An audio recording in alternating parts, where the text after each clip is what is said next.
Welcome to মঙ্গলবারের হিজিবিজি চিন্তাভাবনা। আজ আমাদের চিন্তাভাবনার টপিক হচ্ছে অ্যাক্সিডেন্টালি কোকাকোলা। অ্যাক্সিডেন্টালি বললাম এই কারণে যে হিজিবিজি চিন্তা করার জন্য প্রচুর প্রোডাক্টিভ টপিক ছিল, সেই সমস্ত টপিক ছেড়ে আজকে আমাদেরকে কোকাকোলা নিয়ে হিজিবিজি চিন্তাভাবনা করতে হচ্ছে। স্যাড। মন্থর গতিতেই চলছিল এই যে বয়কট, কোকাকোলা সহ অন্যান্য যে সমস্ত প্রোডাক্ট বা কোম্পানিগুলা ইহুদিদের সমর্থন করতেছে এগুলা। কিন্তু এই সামান্য বয়কটেই বেহায়াগুলার অবস্থা মানে এত করুণ যে বিজ্ঞাপন বানায় এদের দুর্দশা প্রকাশ করতে হইল। যে শরাফ আহমেদ জীবন, তারপরে শিমুল শর্মা আমার অত্যন্ত পছন্দের অভিনেতা ছিল এরা।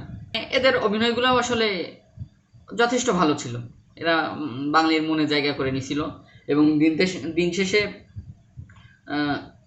একটা বিনোদনের একটা সোর্স ছিল এদের অভিনয়গুলা, এদের ক্রিয়েশনগুলা।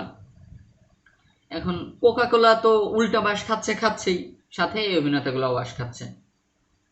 আবার কিছু মানে আজাইরা আবাল পাবলিক আছে যেগুলো আবার লজিক দেখাচ্ছে যে ইহুদিদের YouTube, Facebook dot dot dot আরও কিছু ইউজ করতেছি, কোরআন শরীফ পড়ি না, নামাজ কালাম পড়ি না, মানে ঘুষ খাই, সুদ খাই, পাপের সমুদ্রে আমরা হাবুডুবু খাচ্ছি, শুধু পড়ে আছি কোকাকোলার পিছনে।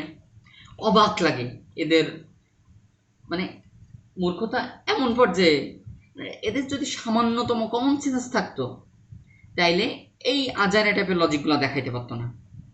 এখনকার যুগে পাপি না কি, পাপি আপনি, পাপি আমি, পাপি সবাই। এই যে গণহত্যা যেটা চলতেছে, এই গণহত্যার এগেইনস্টে মানে আপনার হৃদয় যদি সামান্যতম ব্যথিত হয় তাহলে বুঝতে হবে যে বিন্দুমাত্র মানবতা হলেও আপনার মধ্যে বেঁচে আছে। আর এমন না যে শুধু কোকাকোলা বয়কট হচ্ছে, মানে আমরা যেগুলা জানতে পারতেছি যে এগুলা ওই জায়গার প্রোডাক্ট অথবা ওই জায়গাকে হিউজ পরিমাণে সমর্থন দিচ্ছে, সবগুলাই মোটামুটি বয়কট চলতেছে। জাস্ট কোকাকোলাটা একটু হাইলাইটেড হচ্ছে। আরে ভাই, আপনি কি বলদ নাকি? নিজের দেশের প্রোডাক্ট ছেড়ে অন্য প্রোডাক্টের পিছনে লজিক দেখাচ্ছেন, তাও আবার ইহুদিবাদীদের। সিস্টেমটা আজ এরকম হয়ে গেছে যে অনেক কিছুর বিকল্প হচ্ছে না। আমার হিজিবিজি চিন্তাভাবনা থেকে সামান্য কিছু যদি অ্যাড করি, সেটা হচ্ছে পড়ো। পড়ো শব্দটা দিয়ে কোরআন শরীফ সৃষ্টি হয়েছে। তো আল্লাহ পড়তে বলছে, জ্ঞান অর্জন করতে বলছে। আল্লাহ মানুষকে মেধা দিছে, জ্ঞান দিছে, যার ফলেই তো সভ্যতা আজকে এই পর্যায়ে এসে পৌঁছাইছে। দুনিয়াতে ভালোও আছে, খারাপও আছে। আল্লাহ মানুষকে ভালো মন্দ বোঝার জ্ঞান দিয়েই তৈরি করছে। আচ্ছা, বিদ্যুৎ আবিষ্কার করছে হচ্ছে বেঞ্জামিন ফ্রাঙ্কলিন, অমুসলিম। আপনার যদি এতই ঘা লাগে যে সবকিছু আমরা বাদ দিয়ে কোকাকোলার পিছনে পড়ছি, সবকিছু বয়কট করা লাগবে, এখন বিদ্যুৎ ছাড়া বাস করতে বলতেছেন, আপনি পারবেন বিদ্যুৎ ছাড়া চলতে এই সভ্যতায়? পারবেন না। আবার যদি বলেন সবকিছু ছেড়ে মানে সেই তেজ নিয়ে যে যুদ্ধ করতে, পারবেন? সেটাও পারবেন না। তাহলে যেটুকু পারবেন সেইটুকু না করে তার পিছনে আপনি আবার কেন লজিক দেখাচ্ছেন? যাই হোক, এত লজিক শো করে আসলে লাভ নাই। আপনার লজিকের পিছনে এত লজিক দিয়ে লাভ নেই। আপনি যদি না বুঝেন, আপনার মতো মূর্খরা না বুঝলেও কোনো যায় আসে না। আপনি খান, আপনি কোকাকোলা ঢকঢক করে খান, আপনি মানে পারলে ইসরায়েলে চলে যান। যারা এরকম লজিক দেখাবে এদের সাথে দয়া করে তর্কে যাবেন না। এদেরকে আপনি বোঝাইতে পারবেন না। এরা চোখ থাকতেও অন্ধ।